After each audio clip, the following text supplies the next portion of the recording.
You're listening to the Low Pressure Podcast, the podcast for skiers. Presented by CMH Heli Skiing and Peak Performance.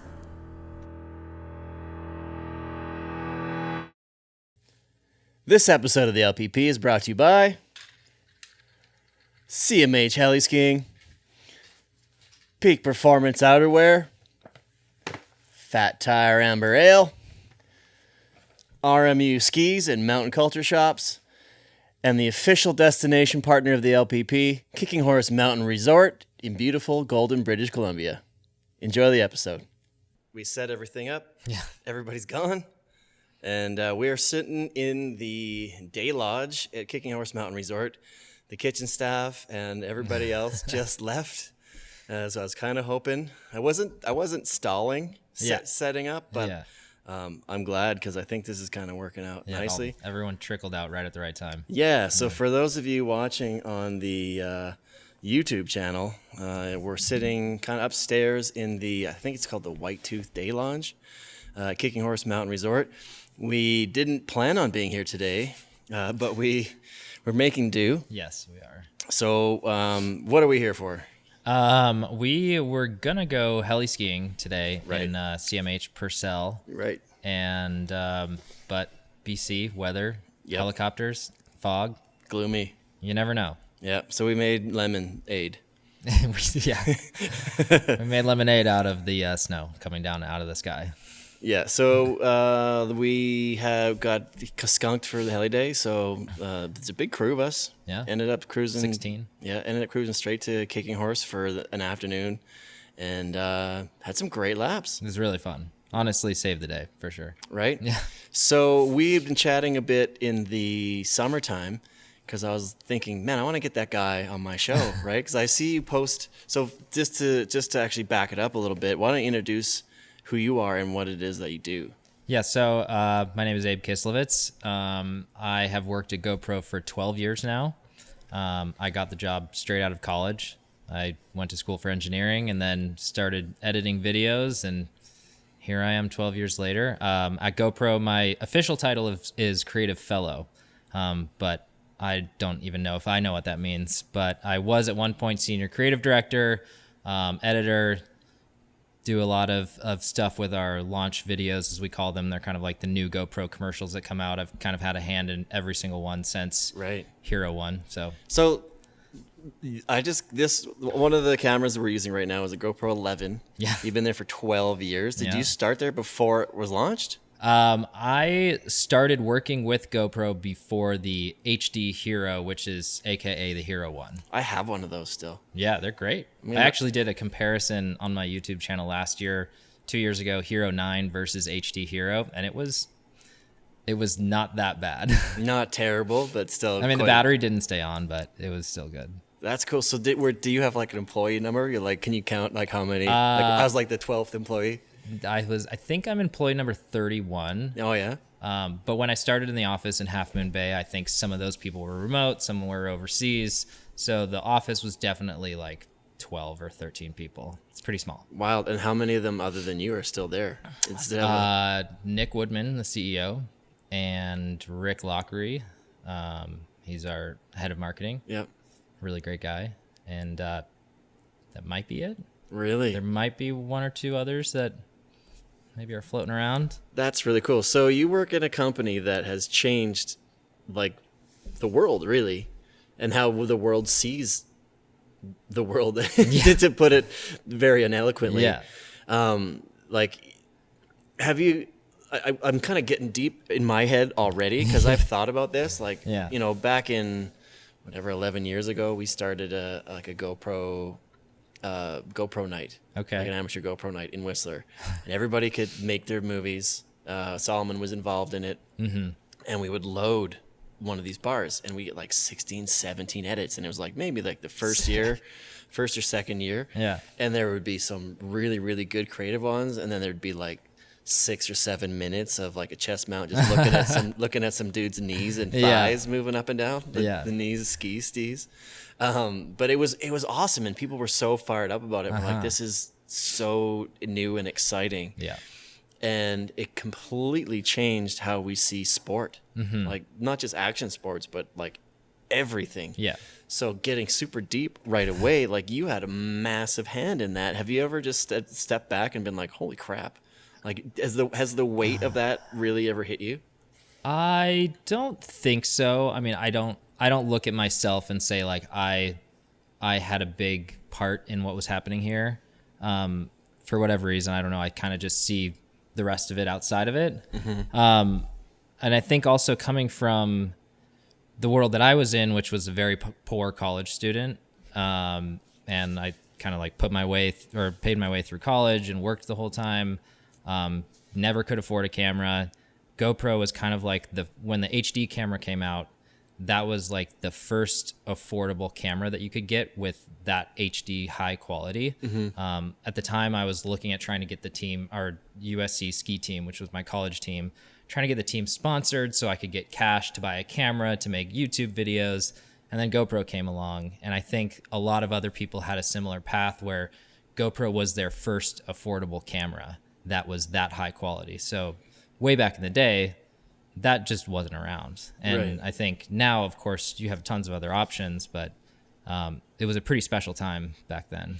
Right. And like part of me thinks like, back in the day you had Sony and there's like a handful of other cameras that came through. Were you really the first portable HD cam?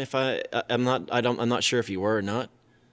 I honestly don't know exactly the history. I know there was like a Vio something a long time ago that had like the cord. Was it the Sony one?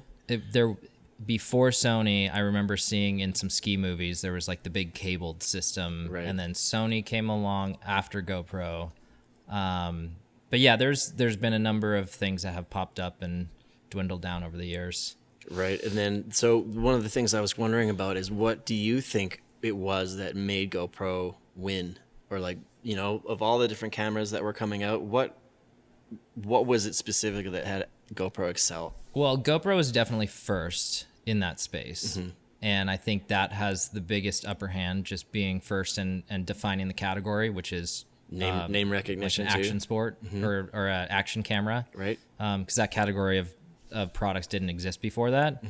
But then I think also I think the authenticity of the brand and just the way that Nick hired friends and the earliest employees, everybody that was hired had a very huge passion in what they were doing. Right. And so we had really authentic people that were in snow sports. We had really authentic people that were in motorsports. And it was kind of like that grassroots in all of those different avenues that kind of rose up naturally through that. Right. Makes sense. Because it was quite a meteoric rise, even in like the first couple of years, right? Yeah. Where it was like, that's what everybody wants. Oh, I got to get a GoPro. I want to get on the GoPro team. How do I figure that out? Do you know what I mean? Yeah. And I think early days of GoPro, it felt a lot bigger than it actually was. And I think they did a really good job. You would go to a trade show and there were huge logos everywhere, and they made a huge point to just feel really big. And I remember Fake it till you make it. Honestly, kind of. Yeah. I remember going to the first trade show as SIA. Yep. And that was when I first met with the GoPro crew. And I couldn't believe there was a race car there, and they had like the whole corner spot. Everybody had GoPro lanyards that walked into SIA. And I was like, holy shit, this company is huge. Right. And then I met everyone there, and they're like, yeah, this is literally everybody that works at the company. It's like 9 of us. Just making it look big. Yeah. And that's kind of the mantra, I guess, not a mantra, but that's just kind of how you've done it with everything, not just like trade shows, but we're putting ourselves out there online and making it look big. Like early in the early days, were you giving like sending GoPros out to everybody that you were like, I want you to shoot some stuff, like, or were people coming to you saying, hey, I can do some gnarly shit, give me a GoPro? It's tough to say. I was never in a position where I was outward facing with a lot of different athletes. I came in, there was one other person on the media team, Brad Schmidt, who was an early friend of Nick's. He met him in the Mentawais on a boat. And Of course. he was the one that called me up and was like, I need help on this media team. He saw I was starting to make YouTube videos, which is, we could rewind in the whole backstory of everything if we want to. We'll but absolutely get there. Absolutely. see how much time we have. But yeah, so we were doing most of the media creation. And at the time, it was like get cameras in as many people's hands as possible. Right. So there was definitely just flowing cameras. Did you ever see the Dr. Dre documentary where they talk about him and Jimmy Iovine developing the Beats headphones? No. And then you should watch that. Yeah. And then just giving them to everybody. Yeah. Let's give them to this this Yeah. basketball player. Let's give it to this rapper. Let's give it to this singer. Like every single person, anytime anybody did anything, they're like, put this on. Like have this. Yeah. If you're taking a photo, put this on. I think that was early days marketing strategy for GoPro and sports marketing especially, is just getting everybody cameras. And I know that was a thing because when that started to slow down, people were like, where are my cameras? You know, you guys always give cameras away. Right. So fair enough, Yeah. right? And that's another thing I wondered about too, is with like the growth curve of the company, right? After like 5, I have a 5. I was telling you I was using it. Yeah. That's the one I used up until I just got this new one. I was like, they're gonna run out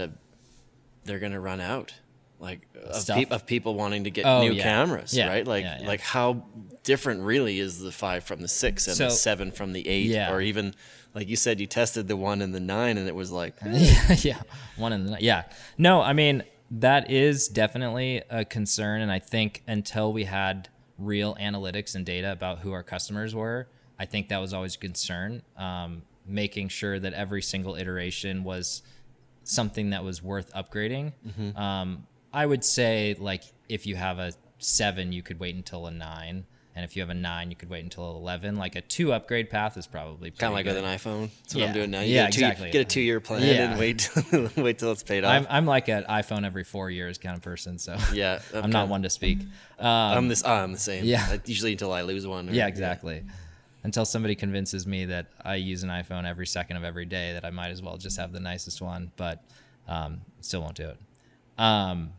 No, back to the GoPros and upgraders. The data says that it's something like 80 or 90% every single year are new to GoPro. Really? Selling cameras, yeah. So you still have like a massive market that people that just still haven't bought it yet. Exactly. They've never even bought in. Really? Yeah. Do you get like submissions? Like I know you have like, we'll get to that eventually, but I mean like every once in a while you'll see a dude just loving life, skiing down like the bunny run with the pole and the one on his helmet. We're like, can I get that footage? Like, you know what I mean? Yeah. How much footage do you think that's actually captured really is good? Good? Yeah, or even I used. Like, think, how many people record stuff and don't even look at it? I think good is in the eye of the beholder because It was a test, that answer. That question was a test. Yeah, I love shooting me mountain biking, and I'm sure that somebody that's really good at mountain biking looks at it and it's like, that is the worst footage I've ever seen. But for me, it's really exciting to watch back, and it's kind of like just your memories. You know? GoPro is like a tool in an exercise for narcissism, right? Look how awesome I am. Yeah. I think for me, and I might be different because I catalog a lot of stuff and I have everything that I've ever recorded, but it's a really crazy, weird, you still have everything? Everything. For the last 12 years? Every single thing. Do you have did you buy like a warehouse full of hard drives? Yeah. My hard drive situation is not good, let me tell you that. But I do have everything, and I have everything backed up, and I've had 12 terabyte drives fail on me where I've lost like 2021, all of 2021, the G-RAID dual thing crashed. Lost What's the everything. G-RAID It's dual like thing? a hard drive. Yeah. Gone. Dual drives. Couldn't get anything but back? I had it all backed up as of like 2 days before. On the cloud? So or? that's no, just... So you have 2, so every year you get like 24 terabytes of like... Yeah, pretty much. Good Lord, man. So that's the one thing that I've learned since doing this, and then specifically with the YouTube channel, is being like, oh my God, like this needs a lot of space. Yeah, and I think data about is that crazy. too. Like you think about just using Facebook or going on Google or just Instagram or whatever, like how many billions of bytes every fraction of a second, where are they being held? Like where are they being stored? Servers. Yeah. Did people just are like 10,000 square foot warehouses and they just build like chips? Yeah. So if one of those things ever got nuked, or like caught on fire or something, like, oh, my whole Instagram disappears or something like that. The data farm of Google is probably somewhere. That boggles my mind, right? Yeah. Just thinking about how much it takes up on my little organization, right? Versus like every 3 or 4 billion people on Instagram taking photos every second of every day. It explodes my brain. Like, I was told this story before. I was in the TGR office last fall. Yeah. And they had a table just like this, stacked with drives. And then they had like another kind of looked like, I say wheelbarrow. I don't know if it was a wheelbarrow, but it's like, then they had another one. I said, hey, are those like archive ones? He's like, no, that's this movie. Jeez. I was like, holy crap. He's like, that's just one of them. There's the other table over there. And there's a poor guy sitting in the corner. Yeah. going through everything. But like, it's just mind-boggling. It's mind-boggling. So you have everything. So that's one of the things I wanted to get into, because I told you I'm going to try and steal all your secrets. Yeah. Is what is your process for storage and backup, and like tell us what you do and how you do it. Sure. Yeah. Mine isn't probably the best practice in the world, but I have a working drive that's per year. So right now I have a year that says 2023, and it's a 8 terabyte G-RAID USB 3 or whatever we're on. I don't know, the C port, the fast one. USB-C. Yeah. And that is a fast drive, and so I have everything from this year that I can just work on any project. And I have a tendency to just jump around. My brain is really scatterbrained. And we were talking about this the other day. The Adderall conversation we had the other day.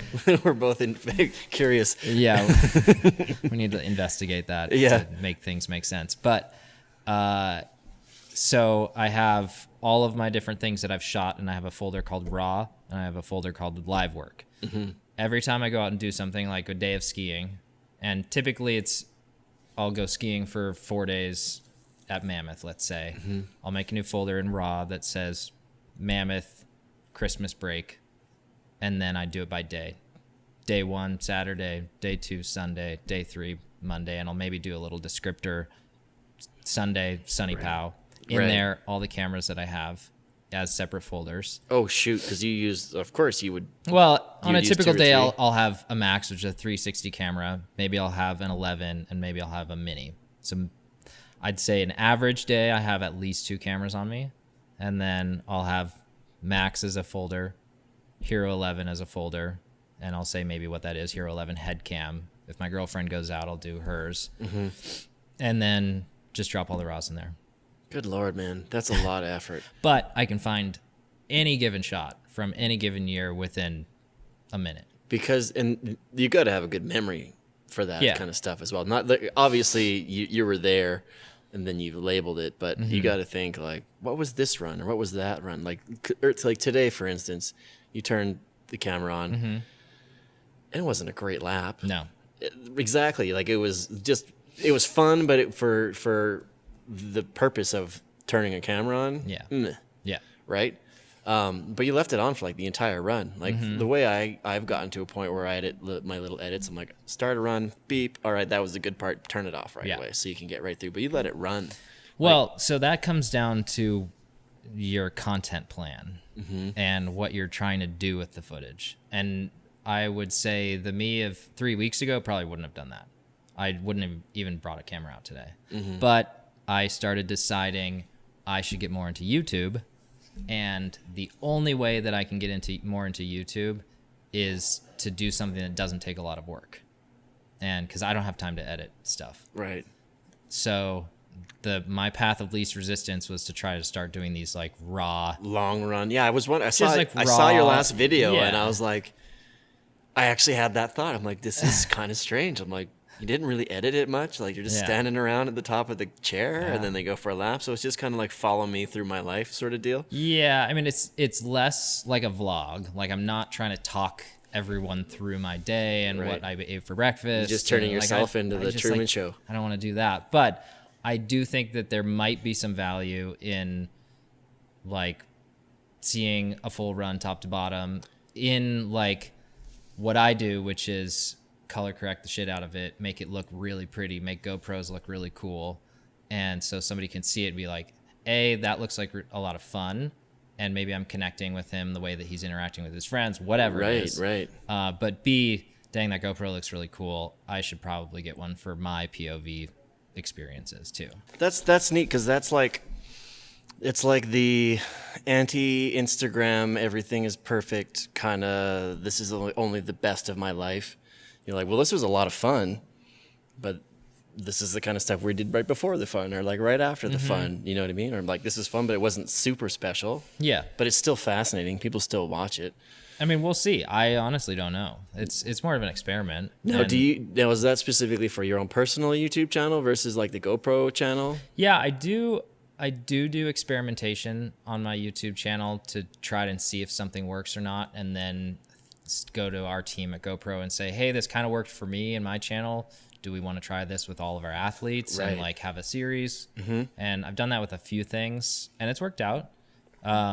But also I have my personal channel, and I neglect it a lot. And I think YouTube is a really powerful platform if you have an audience, which my personal channel does from a long time ago. Right. Well, you got in there early, and people know you because it's kind of funny. I have the same sort of thing with like my Instagram thing. I use mostly just Low Pressure Podcast, and I have a personal one that I almost never post on, once in a while, right? Just because I just don't have enough time in the day, and I don't want to promote myself. I want to promote this thing, this brand, this, whatever you want to call it, the podcast itself, right? That's my kind of goal. That's where I want the focus. Where it's kind of same kind of thing with you is you are GoPro, and you are like this, right? When I think of GoPro, a lot of times I started thinking about you. I've known about you for years. Yeah. So I'm like, I want to get this guy on the show. So I get it. I understand it.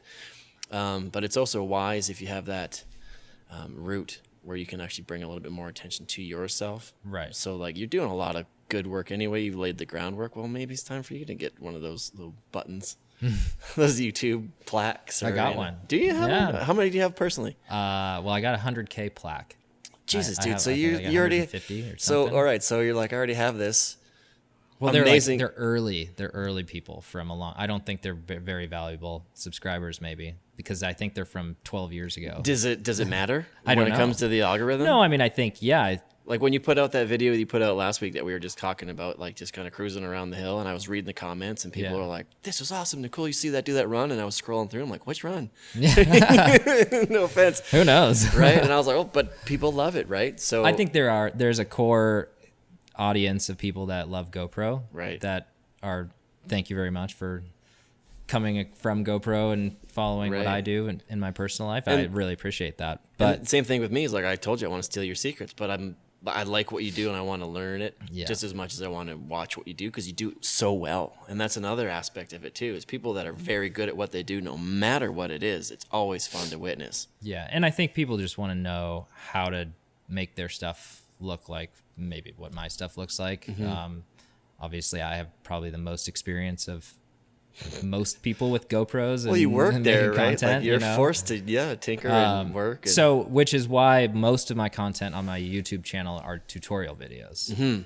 And so I want to try to take the knowledge that I've learned over the years, which everything was just basically from experimentation and being thrown into the job. right. And it helps too that you have access to, I need a new one. I need to grab a camera. I have a plan for a thing. And they're like, I'm sure they're probably like, yeah, go get one. Yeah. Or, whereas someone that wouldn't be able to do those experiments, maybe because they only have the one camera and they can't change a mount or do something physically different with Yeah. it because, it's cost prohibitive for a lot of people. Yeah. And so I do a lot of experimentation in the field with a lot of new mounts, figure out what works, and then try to share that with the community saying like, this is my setup. This is how I get these shots. And here's how you can do it too. If Right. you want like the path of least resistance, you don't have to go figure this all out yourself. Right. And then a lot of it's on the editing side. Right. So we were talking, like we did a little clip last night. We're actually going to do, for those of you watching, pay attention to the socials, we're going to do just a very simple kind of like GoPro setup. And knowing, being that you just said like 80-90% of people who buy GoPros for the first time still. Don't quote me on that. I don't know. It is what it is. They're not going to, the nerds aren't. Some guys But are I like, think it's well, a as matter of significant fact- portion. But a big number. Yeah. We're paraphrasing, but like Yeah. a big portion of people is their first one. And I was telling you, I'm like, how often do you just go right back to the basics and say, hey, this is the start? Because you've been involved in it so long, you know, most people have been involved in it, that you don't necessarily go right back to the start and say, it's hard. I think I tend to gravitate towards the things that are very niche, where I think probably 10 people out there, like my really close filmmaker friends that are really ingrained in this kind of thing, really appreciate for me, where they're like, thank you so much for solving this. I had no idea. And I have access to the engineers that are literally building the software. So I get some information that, like, you can't Google the information that I get personally. So I feel like it's my duty to share it out there. So I go to like the really nerdy stuff first, and I completely forget about the people that are just starting. And so I'll make a video, and 50% of the comments are like, what mount are you using? And I'm like, it's literally just the thing. Well, it's like the thing that comes in the box. It's just on my head. And they're like, well, where is it mounted? And exactly. I need to make videos for everybody. Yeah, like you can set up like a sub channel, right? Yeah. You can like a chapters or whatever. Because like last night, same thing with me. Yeah. But they're out there. I mean, GoPro does it. We have a GoPro tips channel. Yeah.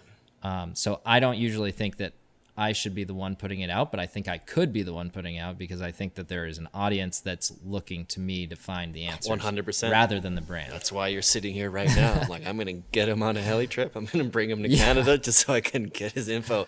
But like last night, I was like, hey, do you want to go mount this for me? And a lot of it, I was like, A, was, hey, let's get a little content. But B, I was like, I want to do it right, so I'm going to let him do it for me. And yeah, that little trick with the lighter and stuff too. I would probably be wise to just like map out a series and create the series, step 1, step 2, step 3, step 4, and just leave it as such. And like I said, that is happening at GoPro, because we have a GoPro tips channel, and we have an education team, and they're really good about making that kind of content. I just don't know if it's seeing the eyeballs that it should be seeing, because it's going, I mean, that YouTube, I don't know how many subscribers it has, but I don't think the SEO is really firing on that one. No, I wonder. Or people just aren't searching for it. I don't know. Right, or they don't know where to search for it. Yeah. They're just trying to ask questions, And I asking think, questions in the comments. Which rather is than, really interesting now that we bring that up, is the way that people try to find information these days. I'm of the age where Google is my answer. I know that I've been brought up that if I want to find an answer, I Google it and I figure it out myself. And I think we're in this like social media age where the answer, it lies within somebody. Right. And Somebody's got an answer. They will be the ones to give you the answer, because there's so many questions that I get on Instagram, DMs, whatever, YouTube. And it's like, did you try Googling that? But I don't think, it's just literally that the answer, somebody holds the answer and they will give it to me if I ask them. Right. Whether Which is really interesting. Reddit or DMs or something like that. Because it's almost easier. It's easier to just ask you rather than have to go and look for it and type in. But it is interesting that then research. People get the answers because I usually answer. But it's crazy having that direct access where it's like, I feel like I need to answer it because it's such a question, like an obvious question where I'm like, well, I could take 3 seconds to answer this, or I could.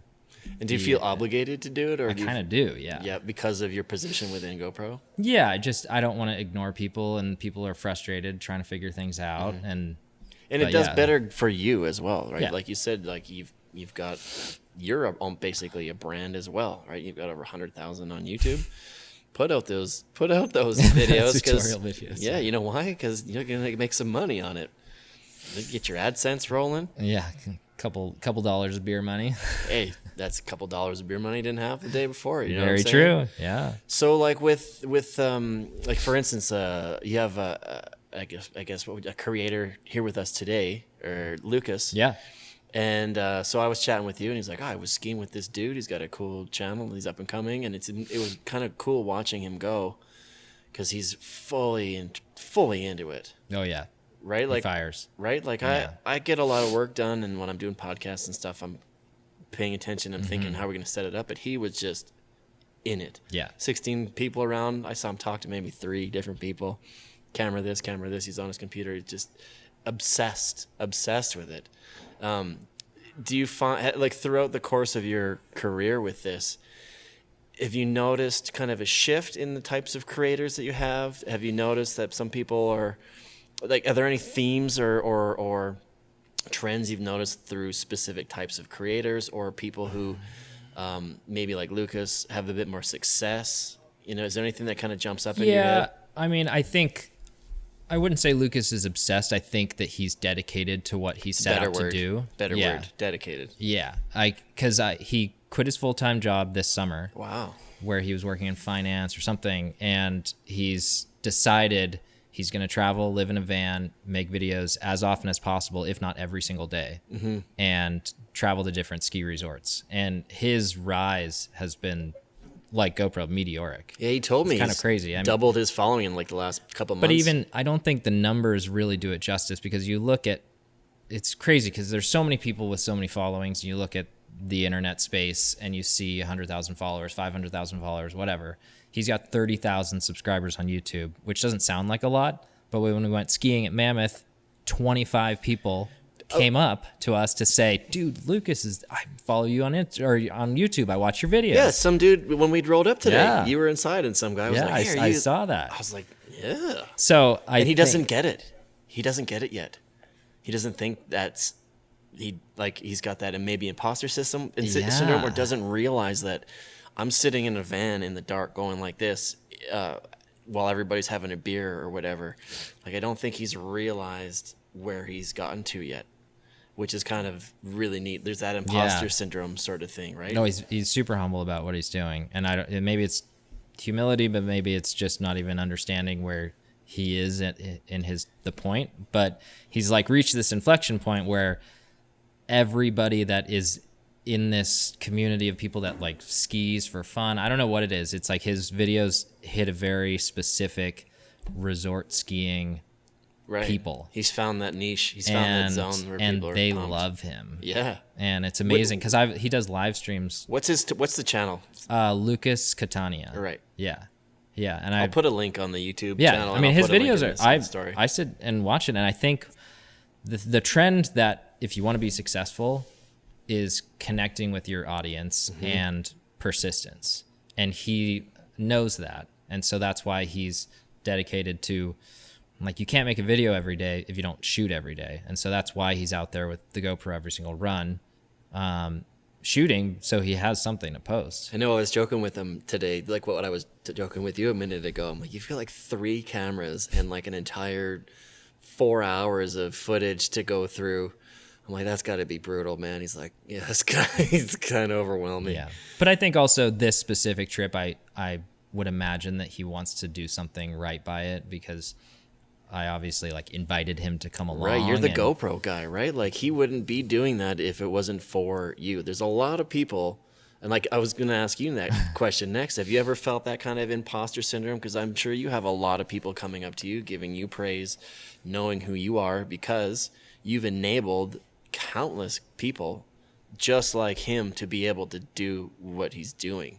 Yeah, and I think like it's funny because I'm talking about Lucas in a way of like he doesn't quite realize where I would answer any of those things that how we were asking him the same exact same way. Like if somebody came up to me and said like, does that happen all the time? And I would be like, I don't know, like every once in a while, but I don't know why.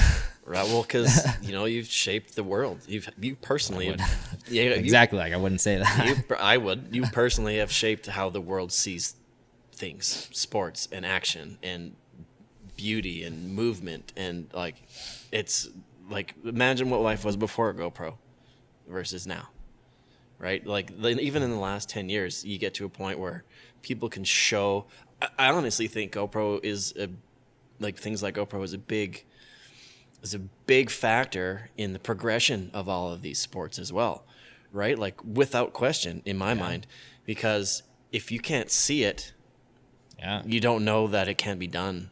Or you don't know try to do the same line or one up somebody else. Exactly. And I think especially now with people posting kind of those raw POV stuff like on Instagram, whether it's just a line, those things that go viral. I specifically follow a couple mountain bikers where I'm just like, I can't understand how who are they? This. Remy Mete? Remy, yeah. Remy's awesome. He's actually down in San Diego right now. He's keeps texting me to try to surf. But I'm not there, dude. No, Remy and like Steve, his buddy Steve. Okay. He's ridiculous. Yeah. He's the next level. But yeah, scary. I mean, it's like their GoPro stuff, it's so much easier to just go out and ride and do what you do and then come back and have something to show for it now versus it's like grab somebody to get a camera, especially for mountain biking. Like I don't even know how people made mountain bike films before. Oh, they did. They had I mean, zip lines. Like, so Brett Tippy, you know Brett Tippy? Yeah. So I produced a Brett Tippy podcast. We did like 50 episodes last year, and a couple times he had some of the like Christian Bejan, who was like on the early Crank movies, things like that, and they're talking about the giant helmet with the giant camera that's going brrrr in their ear while they have like a counterweight. It's like a 30-pound helmet camera. I remember that. That's also 7 Sunny Days. Probably. It was the Yoon Olsen and TJ Schiller segment where they had the did they 16 mil on the side of their helmet. Right, and then back in the Blizzard of Oz days, same thing, right? Yeah. With Greg Stump, like that's the start of it, and now it's like this tiny little thing. But it's wild where it's come to, and the progression was 100% pushed faster and moved forward because of that. And like I'm trying to put that little bit more in, like importance is put onto you. I know you're like you said quite humble, but you had a huge part of that. So you said you had a cool story of like how you kind of developed in through the whole process of it. Yeah, I mean it depends on how much time we have. There's a long version. We got about half hour. Okay. I'd like to hear the long version. Okay. Let's add some color to this. Well, let's get a good focus on and get some of your secret sauce, your color into the story, and let's go.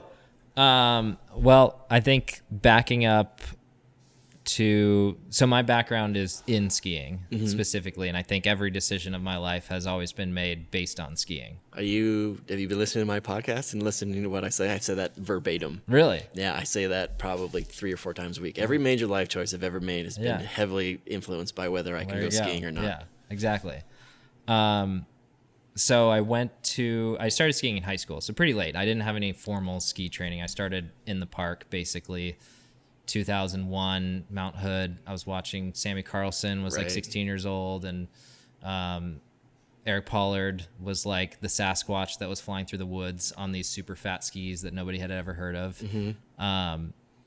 And I started painting paintings as for a class in high school. Right. And I did a series, and they were all ski paintings. Right. And so I painted just like pictures of people that were posted on New Schoolers. I would make a painting out of it, and then I posted my paintings on New Schoolers. Yep.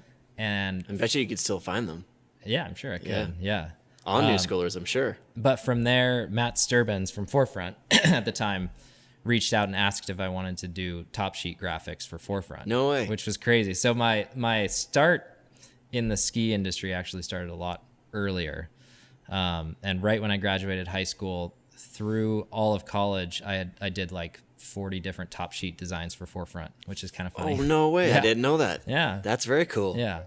Do you have any part of that Hoji Pilsner beer box one? That's all him, I guess. No, yeah. I did do one of Hoji's graphics, I think the year before, but I was never that cool to think of something like that. Right. Yeah. But I did most of the MSP graphics for like the first 4 or 5 years. Oh, for the films? No, that. The MSP Ski. That's Ski. right. Yeah, They got rid of it for a while, and then they brought it back recently. Yeah.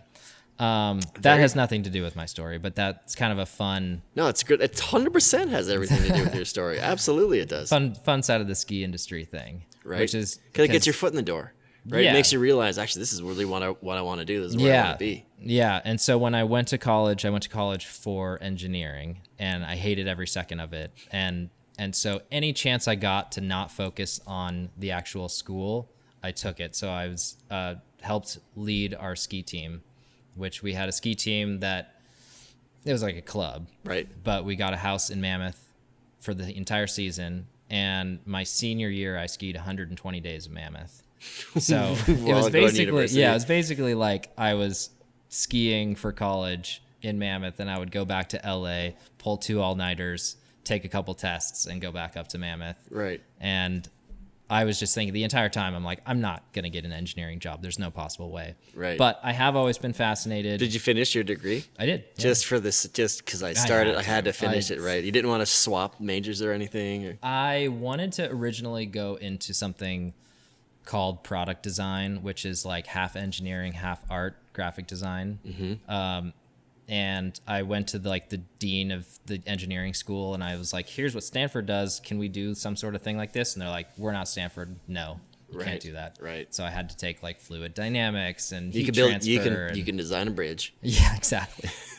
But I, on the side, I just got really into what we were doing with the ski team, and we would go off to Mammoth every single weekend and have a great time. We were going off jumps. We won the national college championship 2 years in a row, which I don't even know if people know that exists, but it was a fun thing. It was myself and my two best friends then Chris and Caleb, some twins.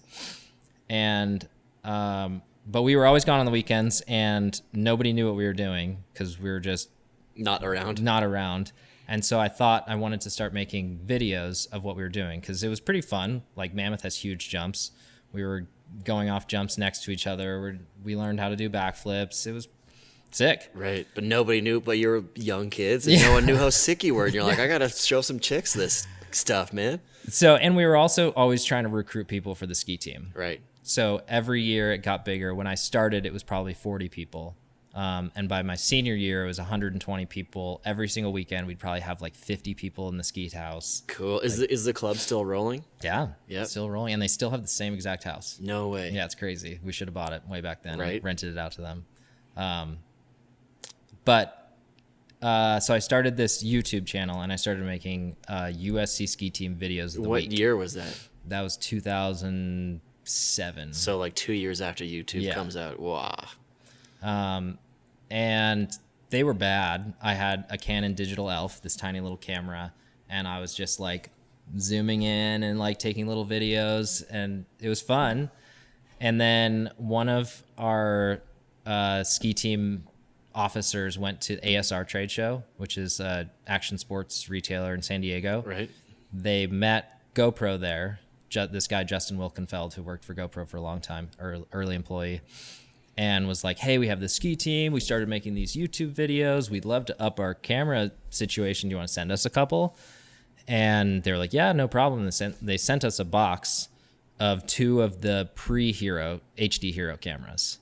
So they were like prototypes almost. No, they were the ones that were out at the time, which is like it took AAA batteries. Oh, it was for like real? 400 pixels by 300 pixels. No way.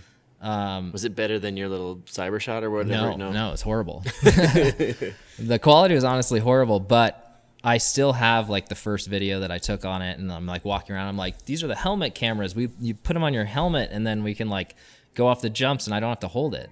Mm-hmm. And we used them for a weekend, and I was kind of like awestruck because I was able to like focus on my skiing, but I could go off right next to Chris and Caleb, who are doing a backflip on either side of me, and I could just look at them, and I wasn't having to hold the camera. Right. And I was really stoked that GoPro believed in us to give us free stuff, because we were always trying to like, Sessions was a brand back then. They would send us like a box of jackets. And like Shane McConkey, man, it made that brand rad. We were always really stoked on any brand that believed in us. So I was like, I'm gonna give it back to them. I'm gonna shoot an entire video on this thing. I'm gonna make an epic video.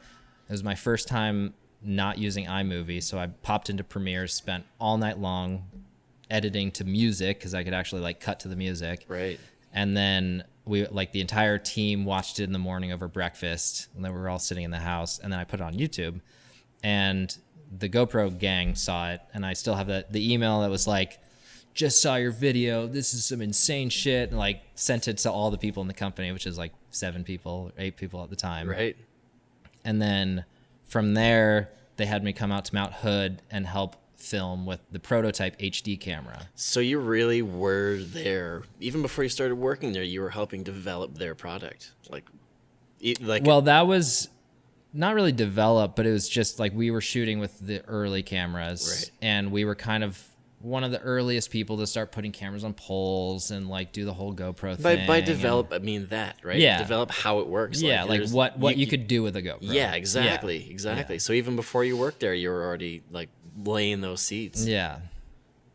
That's super cool. Yeah. And I mean, from there, I was living in Mammoth when I graduated because I took an extra semester. Because you were skiing too much and to catch up on some classes? No, actually, USC offers up to an extra semester of financial aid, and I was extremely poor and basically got a full ride to USC, which is really cool. It's a private school. They pay for everything if you can't pay for it. So I was like, I'm going to milk this. My last semester, I took all like database design classes and like iPhone programming, and I just like stacked mine with stuff that I was like actually interested in. So you're pretty much, your degree's set now, and now you can do cool stuff that you're interested in. Yeah, my degree was set, and I was also really into web development at the time. For the ski team, this is kind of like a side story, but for the ski team, I built a carpool application that automatically emailed and aligned everyone in carpools, because it became a taxing process doing 50 people in carpools every weekend. Right. And part of the ski team magic was like, we'll guarantee you a ride to Mammoth if you don't have a car. I didn't have a car when I was in college. And so we were doing like Google Forms, and we were spending hours every single weekend. And I'm like, there's got to be an easier way. So you built a program. I took 3 classes of database design, PHP, and I used this project as the final project for all 3 classes at the same time. And so I was like, I'm building a carpool application. And then it worked, and smarter, not harder, man. And that's fascinating. It's amazing what people can come up with based on necessity. Exactly. And that's how companies are built. And if I was a little smarter, I listened to the how I built this podcast. The Lyft guys. Yep. They were like 2010. We were all in college, and everyone was going home You for the could have weekend and started Lyft Thanksgiving. and Uber. Yeah. And so we started this little app program that would like organize carpools for people at college to like go home for Thanksgiving. And I was like, that was literally the year that I was doing that too, but I wanted to ski more. It's also amazing when things happen like that, like nothing like that had ever happened. Then all of a sudden, independently of each other, 3 or 4 people are doing the exact same thing. Yeah. It's like based on the times or, what's ever happening in the world that just makes that kind of happen. It's kind of funny that you say that too. Like New Schoolers, for instance, came out before Facebook. It was like New Schoolers early. Yeah, and it was one of the first like social. It was the only social media platform for skiers. Network platform, right? Yeah. Even before like Facebook took off, same sort of thing. But they just like to your situation, and then New Schoolers and what I'm doing. Like we all have these great ideas, but we just keep it within our little tiny skiing lane. Don't quite have the entrepreneurial spirit to take it into a multi-billion-dollar company. Fair. I wish one of us would find something like that and just sell it. And then that would have been a good path. It got pretty close though. I worked on it for a couple of years. The team used it for probably 5 or 6 years before like the server broke or something. And then it was like PHP was too old, but it worked great. And very cool. Yeah. All right, so you said you went down to like Hood and helped them develop that like the HD Hero. Yeah. So we're filming for it and stuff. Yeah. That was a cool side story. I'm a big fan. I'm a big fan of side stories. Great. Yeah, we went on a tangent there, but we can reel it back in. Mount Hood, summer of 2009, and they had these prototype cameras. And it was 2 of the HD Hero cameras. And that guy, Justin Wilkenfeld, was there. And this rad guy, JMO, who, if anybody has ever been in the GoPro sphere, JMO's always been around. And then Tucker Perkins, who's former half-pipe skier. And then my friend Chris Farrow. And we went up, skied at Timberline for a day. I filmed with these cameras that looked like the ones that we had been using, but they were the HD prototypes. But obviously hadn't ever seen what the footage looked like. Right. And we went back to government camp, plugged in the SD card, and opened it. And I had never filmed on an HD camera before. So everything that I had seen before this was low quality. I remember the first time I ever saw an HD screen. I was in like Best Buy. Yeah. And someone had What's that movie? I See Dead People. What's that one? Sixth Sense. Yeah, Sixth Sense. So they had the Sixth Sense on a DVD player Yeah. in like the Best Buy, and I walked by and went, "Holy crap!" It's like real life. Like Oh my crisp. God. Yeah. So So I remember popping open just like a POV head cam and seeing that on the laptop. I was like, this literally will change everything. Like, this is the best thing I've ever seen. I can't believe that you're jumping from this right. to like this experience in the same exact box. Right. And it's just like nobody has access to this kind of quality unless they're a film student and they're buying a HV30 that's like $1,000. Or the government. Yeah. The military, right? Yeah. And so from then on, I edited that video. They asked if I wanted to come on full time, and I was like, I've got like 2 more classes to take. And So then you already had been offered a job before you went out of university. yeah, but they were just like, do you want to come help us? And so I was like, I'll help you guys. I went to do tour with them. And that's kind of also a side story where I met Tom Wallish, and like we kind of had that's how like Tom became an athlete for GoPro. And then I was like, you know what? I just finished college. I grinded for 5 years. I am going to ski for the next 6 months. So like, call me in 6 months. Yeah, give me a couple cameras and I'll send you some stuff. Yeah. So I moved to Mammoth, Right. finished that winter semester, moved to Mammoth in December, and then lived in the ski team house and skied every day.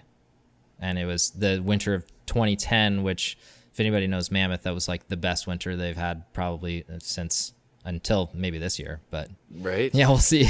Yeah, 2010 was a good year. I had broke my ankle in like November of 2009, so I didn't get on skis until like late in the season. But I remember being like, oh, I'm missing this year. But we had the Olympics that year in Whistler Yeah. too, which was fun.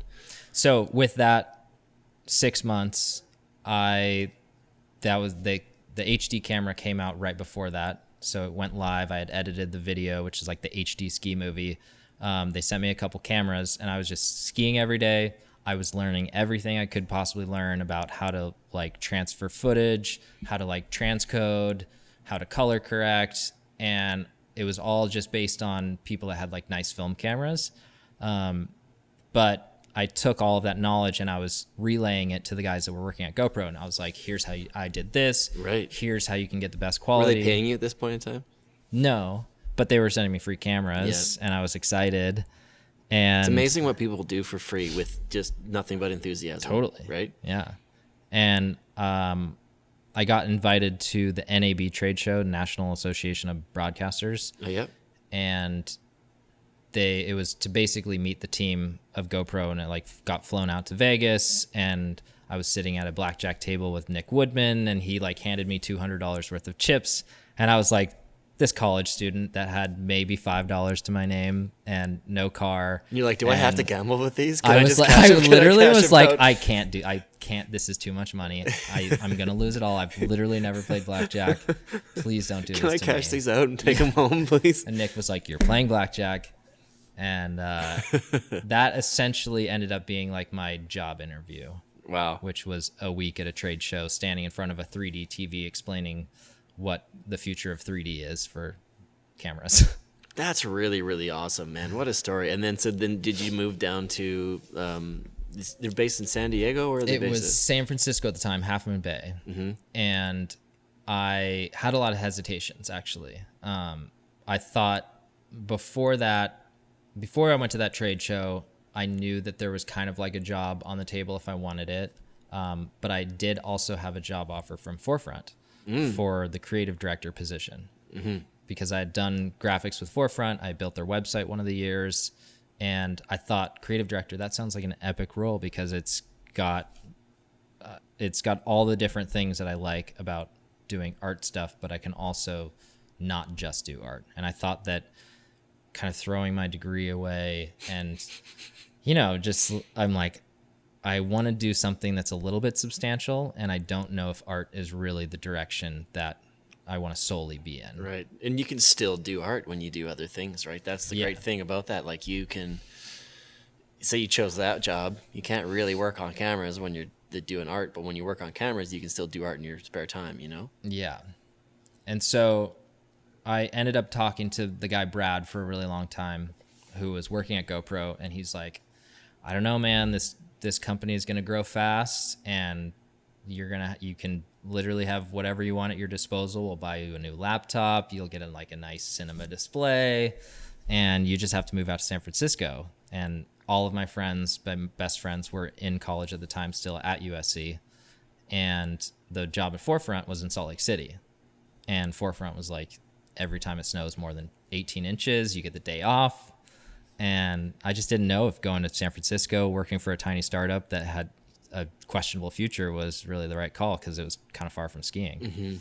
But after I met the team and kind of saw like the grand vision and kind of how they operated, I was pretty sold. Yeah, and sign me up. Moving to San Francisco. I guess I will. And I moved out to San Francisco. I was very lonely for a long time because I was living in the basement of Bev's house, who was working in finance, and she was about 75. Finance Bev, yeah. Yeah, finance Bev. And I would just drive to Mammoth on the weekends, and it was like an 8-hour drive. And I would go and link up with all my buddies and ski and come back and work until 2 a.m, 7 days a week. How did you end up in the role that you're in now, where you're kind of like creative fellow or creative director? Is it just something that, because it sounds like that's kind of how you started out there. Yeah. And I think Nick, the CEO, has always been really on board with what I do. When he hired me, he saw that I was making videos on YouTube, and he's just like, I want you to continue doing what you're doing, but come do this kind of rad shit for GoPro and like make us look cool.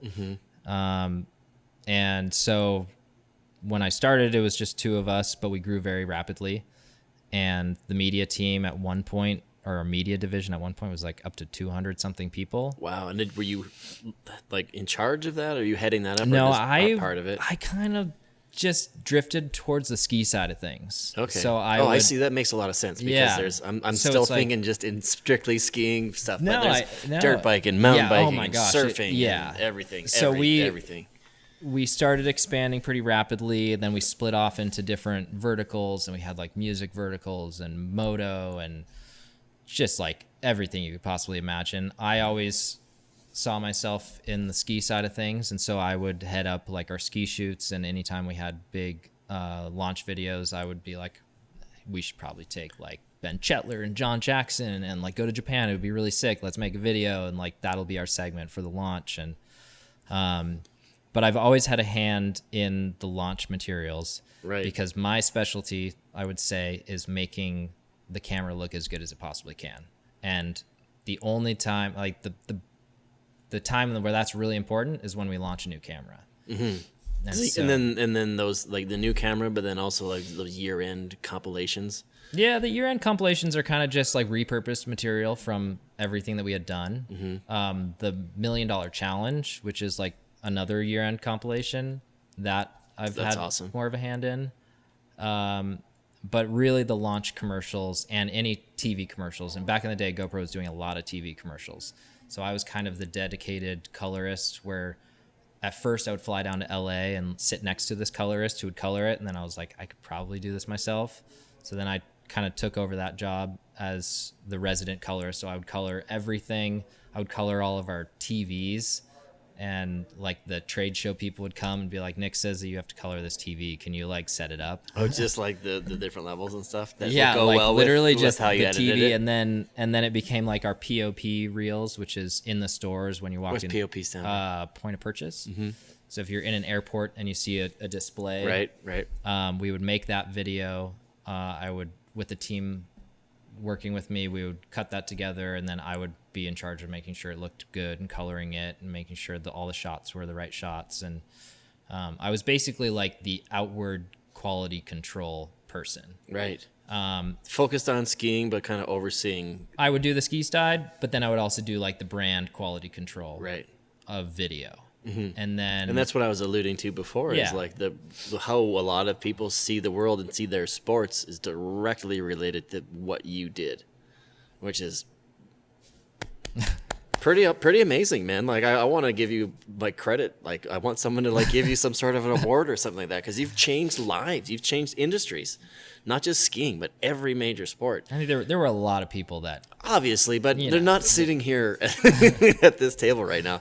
You know, they didn't like skiing as much as I did. yeah, That's but why. at the same time, it's pretty spectacular. And like, you know, as you were kind of explaining that, there's like 200 people, and watching some of these highlight videos, and when a new film comes out and you see, you know, somebody, you know, speed flying, and then you see like a free diver, and then a whale, Yeah, and then yeah. you know, some kind of like, you know, the balloons in Turkey, Yeah. you know what I mean, Cappadocia, and all of those are combined and edited so well together. And even watching those highlight videos, have you ever personally just been so overwhelmed with how amazing the human race is and all of the things that we can do? Yeah. You know, like you look at someone who can do yoga extremely well. Yeah. And then you look at somebody who can like do like a freestyle, like a Danny McCaskill on a BMX, doing all those crazy things. Like, do you ever just ever time when you're looking at that stuff just sit and go, Jesus? I don't know that I get that sense. I think there is something about GoPro footage when it's edited together in the way that we kind of specialize in editing, which is like the eye trace flow, where you're like flowing from one thing and then it takes you to that direction. It takes you to that And direction. is that a plan? I'm sure. Oh, that, yeah. and it's like all Oh, yeah. mapped out. So that's another thing Yeah. too. The secrets I'm trying to steal. There's a lot of secrets. But yeah, that's just eye trace. So it's like if you're looking in the middle of this shot and then the whale goes that way and it goes off the screen, then the next shot should be coming from there and taking you that way. And it's very mesmerizing. Right. And so I'll be sitting in a meeting that's like an hour long, and we've got all these TVs all around GoPro that are always just playing these reels on repeat. And you realize you've just been like staring at the same thing for like an hour, being like, oh my God, I was just like so mesmerized. And that's what happens when people walk by those things in the airport. Mm-hmm. They're just kind of walking and they're like, oh, whoa, oh. And then you just kind of like get sucked in. And we have a buddy of mine that's a DJ for this crew called Ski Tour, Tim. He used to DJ one of the bars in town called Brandy's, and he would go on YouTube and he would download just videos of all weird videos, kind of the same style, and he would just DJ, and he'd have hundreds of hours, and he would just plug in his hard drive and he would DJ, and people would just sit at the bar on Friday and Saturday night, and it was half the time you'd just be staring, being like, what is happening? Right? So I get it. It's pretty sweet. So with the eye trace and all that sort of stuff, have you brought in like scientists and like got studies done, or is it just something you developed, and like, are you developing this yourself and you're coining these terms? No, this is I mean, I didn't study film, but we had a lot of people on our media team that studied film. It's actually pretty funny. When early days of GoPro in the media team, there was Brad, who was the first one, and he went to UCLA film school. I hold no rivalries. I don't really care. I never watched a football game when I was actually at USC. I'll say, when you said rivalry, I didn't even clue in about college sports. Yeah. I love sports. I have USC and UCLA both are in LA. They're college rivals. Okay. So Brad went Which is the better school, UCLA? They have a nicer campus. Yeah. What's the better, like? I honestly don't know. No. All right. 'Cause I know they're both extremely overpriced. another and another LA team. It's like Lakers, Clippers. Yeah. Lakers are the better one. I think USC was a pretty good team this year, actually. All right. Anyways. Beyond that, Brad went to UCLA film school. Mm-hmm. I went to USC ski team school. Yep. Brad, every person that Brad hired onto the media team went to UCLA film school. Every person I hired onto the media team went to USC ski team school. Okay. And so we had this amazing eclectic group of people where it's like, I had at one point Chris, Caleb, who are the twins that I've ski with all the time, Matt Cook, who's an amazing follow cam person. He used to be not Gimbal God, which is at Spencer Whiting, but just this amazing prolific follow cam. He did all of Ben Chetler's Chasing Adventure series. Yep. Follow cams, also did all the editing for that. We were all working on the media team, and then we had 5 or 6 or 7 people from UCLA Film School also on the media team. So it was pretty rad. So there's that kind of nice balance of like, well, this is what we think it should look like, and then they're like, well, let's put this creative spin on it that'll work with It was- with the content, but also work with the camera and the way that it flows. Yeah. In the editing process. And then so obviously that's something you guys develop, and that's one of the reasons why you've excelled past everyone else. All of those little components is like obviously the quality of the camera, the setup of the, let's make it look as big as it possibly can, and then being able to tap into the individual knowledge and creativity and the combination of all of these people to take those and just keep it moving in that direction. Like it's a masterclass. It was a really cool time because Brad and his friends had such a hand on like storytelling, and they were so good at crafting. This is what we want this story to be. And all of our early YouTube videos, and we did some long form stuff. They would go out and shoot these amazing pieces with like Kevin the Lion Whisperer out in Africa. And they would make a YouTube video and they would inject the story into it because they went to film school. And then you had me over here trying to make it look as good as it possibly could. And you had this amazing mesh where I